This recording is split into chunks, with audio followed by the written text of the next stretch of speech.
Hello, here I am again. I've been away, well, not too long anyway. Anyway, this is not a prediction video. I just wanted to say something about this trend, this new trend with girl power, and all that stuff. The action here, heroines. Yeah, we have now Tomb Raider, of course, coming out. And you have seen, well, if those of you who have seen the film or the photos from the movie have seen that the actress who plays Lara Croft is the gorgeous and talented Alicia Vikander is looking very buff.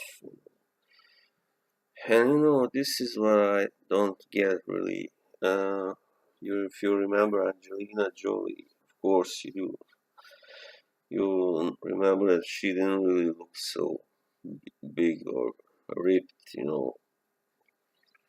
And that's what's the big difference from that time, 2001, 2003, when she did those two movies, and this time today.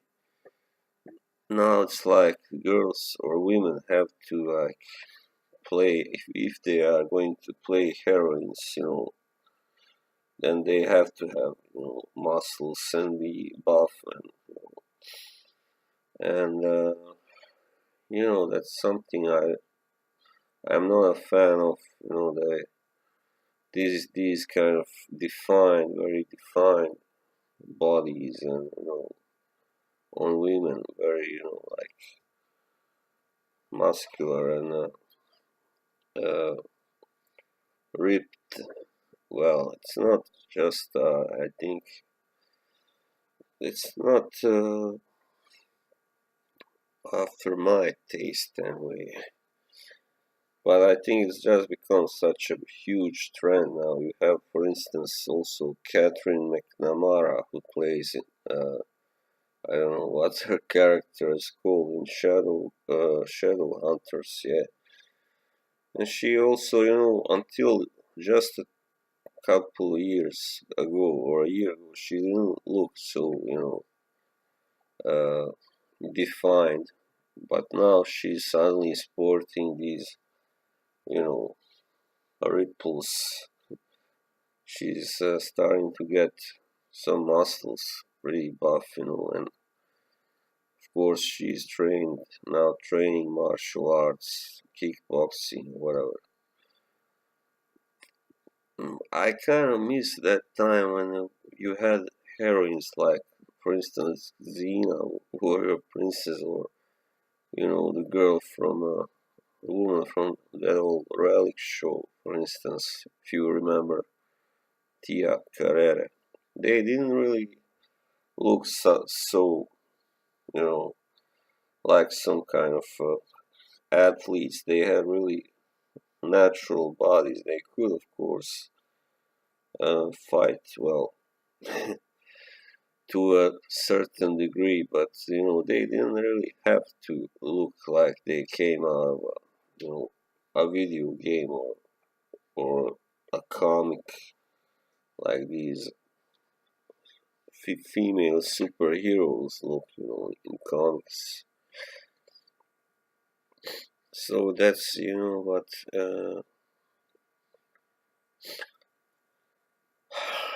what is becoming really a trend now, and you see it on even Karen Gillan, who is such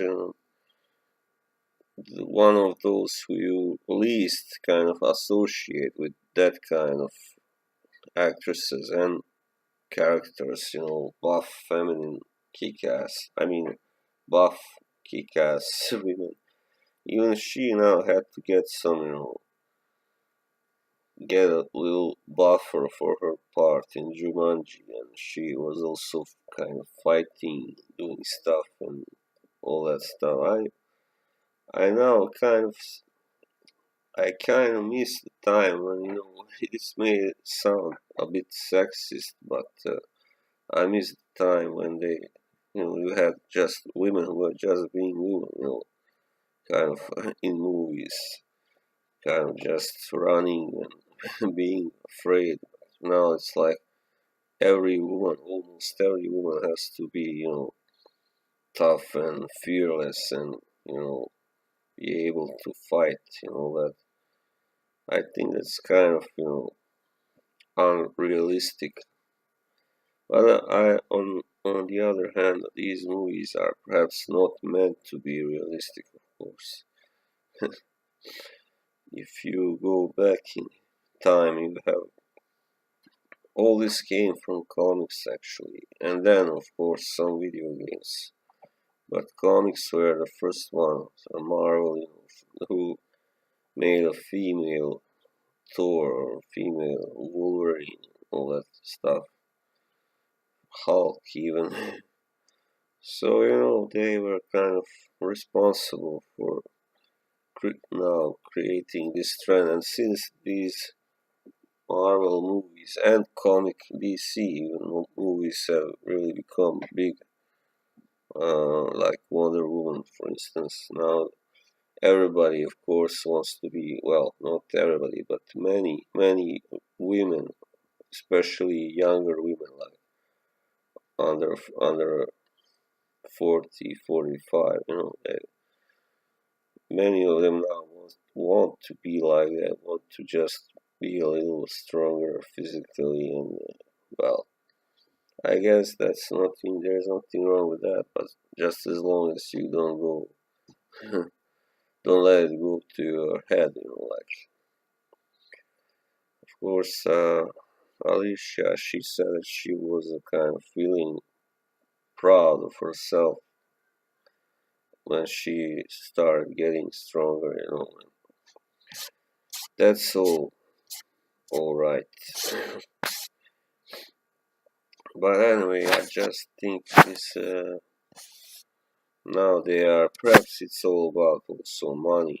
Hollywood has to no longer they have to also make female versions of action blockbusters now.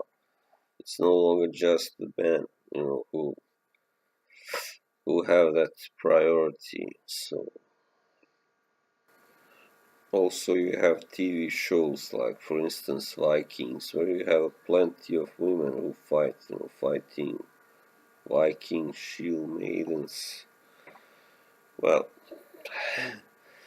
I know they did exist, but it's kind of almost giving people the impression that there were a lot of them, like in the Amazons or something, which there wasn't really. There was